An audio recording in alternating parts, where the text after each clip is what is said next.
జీవితంలో ఒక్కసారైనా గరుడ వాహనంపై స్వామివారిని దర్శిస్తే జన్మధన్యం అనుకుంటాం. అలాంటిది ఒకే వేదికపై ఒకే సమయంలో సాక్షాత్తు శ్రీ మహావిష్ణువు 11 వేర్వేరు రూపాల్లో 11 గరుడ వాహనాలపై ప్రత్యక్షమైతే ఆ దృశ్యం ఎలా ఉంటుందో ఊహించగలరా? ప్రపంచంలో మరెక్కడా లేని విధంగా కేవలం ఒక్క రాత్రిలోనే 11 దివ్య దేశాల స్వామివార్లను ఒకే చోట దర్శించుకునే మహా అద్భుతం మన భారతదేశంలోనే జరుగుతుంది. అదే తమిళనాడులోని తిరునాంగూర్ ఏకాదశ గరుడ సేవ. దీని వెనుక ఒక రహస్యం ఉంది. యుగాల క్రితం దక్షయజ్ఞంలో సతీదేవి ఆత్మాహుతి చేసుకున్నప్పుడు తీవ్ర ఆగ్రహానికి గురైన పరమశివుడు ఉగ్రరూపం దాల్చాడు. ఏకాదశ రుద్రుడుగా అంటే 11 భయంకరమైన రూపాలు ధరించి ఈ భూమిపై ప్రళయ తాండవం చేయడం ప్రారంభించాడు.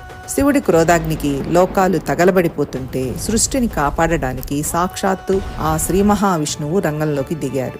శివునిలోని ఒక్కో రుద్ర రూపానికి ఎదురుగా 11